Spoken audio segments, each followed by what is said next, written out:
day 0. Okay, so the first topic that I thought was important in this book was list comprehension and generated expression. List comprehension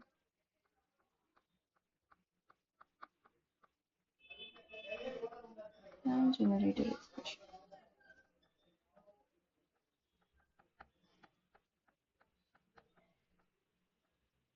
Now, list comprehension is a way to build a sequence. So we generally, to build any sequence, we generally use a for loop. So in list comprehension, it's nothing very different, but we use for loop here as well. It's a way that builds list from sequence or any other iterable type by filtering and transforming items. So I think we have been using this generally like every day, but we have a certain name to it. It's like a elegant way of creating a new list from an existing list in a single line of code. It is faster and more readable replacement for traditional for loops. So the syntax is nothing but like, let's say, some new list that we are building and some expression for every item in the iterable.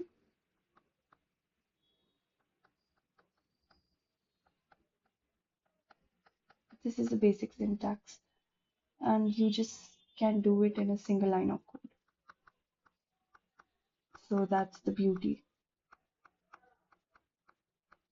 Okay, I'll start with an example. Code 1, let's say. So we have been given, let's say, symbols, and it could be any symbol, and we have to take out the Unicode of the symbols and store it in an array.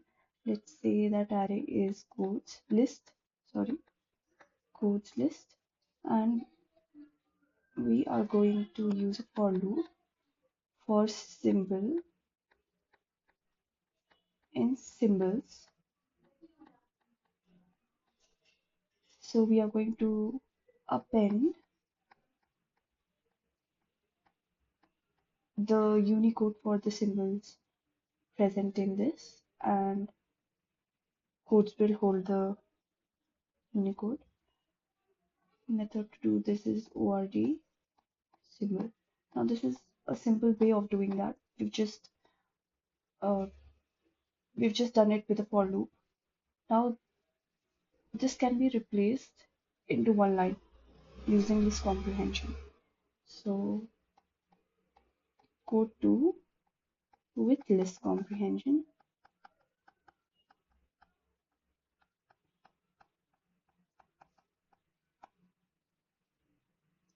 It's the same symbol, but we are replacing this as, so the three lines of code here in the code 1 example can be just replaced like this. Codes is equal to bracket or symbol or symbol in symbols. That's it. This is nothing but list comprehension, and this is the way to take out the Unicode of the symbol. I'm just putting it here. Okay, now you can also replace, so list comprehension can also be done using certain sets of map and filter expression. So you can, for example, I'll give you one example. Let's say, mm,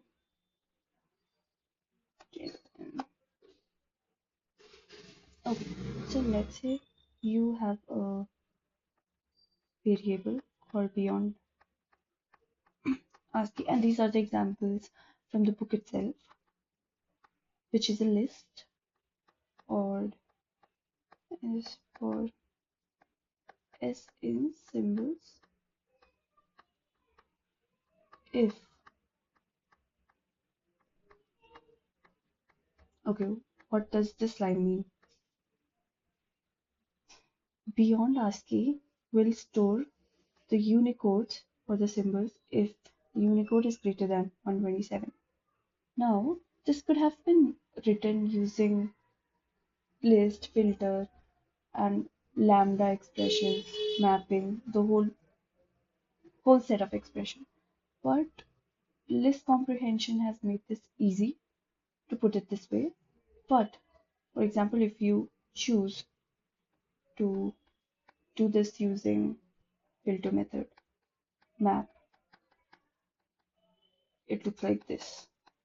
List, I'm going to put filter on it, the expression that I want to put as a check, so C is greater than 127, and I'm going to map the symbols with the code. This is the whole thing, but it's been replaced like this, which is much easier. Now we can also do Cartesian product of two arrays using this comprehension.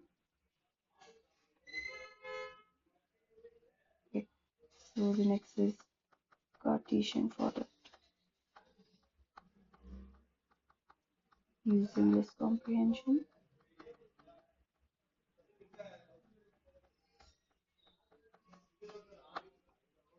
For example, you have two arrays, let's say colors, red, white, and so on, and sizes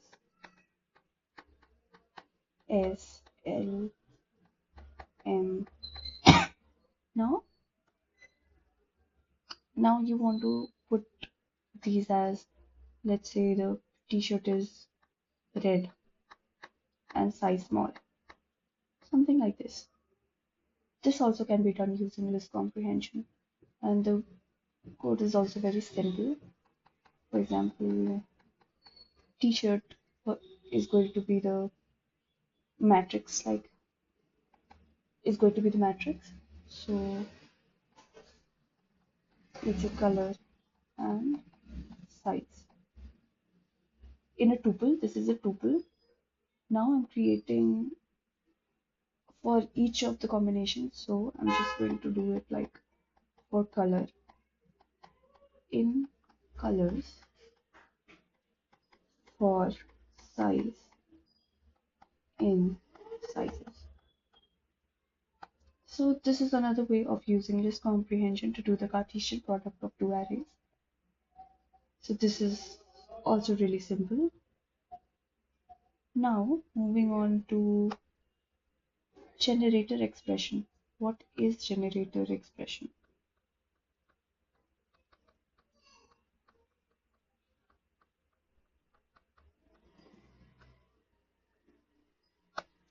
So it is very similar to list comprehension, but instead of in brackets, it is enclosed in parentheses rather than brackets. So, okay, I'll just write this down. Generator expression will yield items one by one by using the iterator protocol instead of building a whole list one by one. This also saves memory. Now I'll just give an example of it with the same symbol thing that we used. So here we have used list comprehension to do the same thing. Now, if you want to generate expression of the same thing, you will do it like this. Let's say symbols.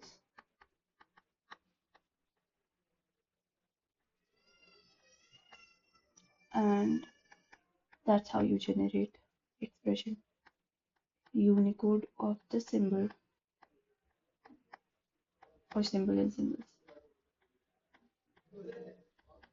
And yes, you are going to use the for loop obviously for here. So this is the expression, generated expression for the same thing.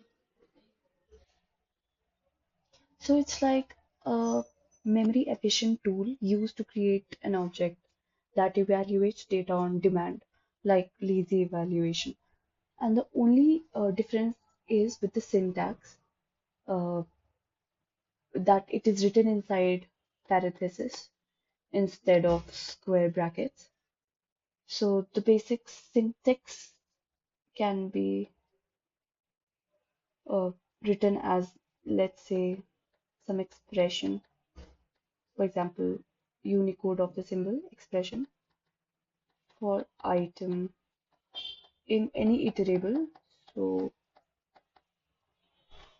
you can also put if condition to generate the expression. So this is the general syntax of how you are going to use generator expression in Python. So unlike in this comprehension that computes and stores the entire list in memory immediately, a generator expression will actually yield one item at a time. So only when you request it. So that's one thing. And so the differences also with the uh, okay, confused playing. Okay. So what are the differences between the list comprehension and generated expression? The first is going to be the memory allocation. So in list comprehension, the memory is allocated for the entire sequence at once. But in generated expression, almost no memory is consumed. It produces elements on demand. So list comprehension and generated expression.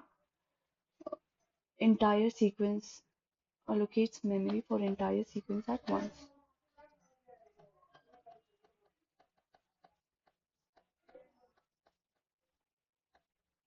all at once, let's say, for entire sequence. Meanwhile, with general expression, it's on demand, one by one. Evaluation. How is evaluation done? So in list comprehension, it would be immediate. Meanwhile, in generated expression, it is on demand. Again, lazy evaluation.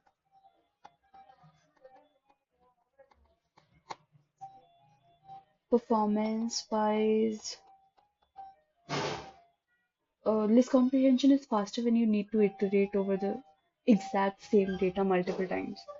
But in GE, that is faster to initialize. So it is ideal for huge, infinite data sets. So faster with exact same data multiple times. And with GE, huge, it is faster to initialize, good for huge data sets.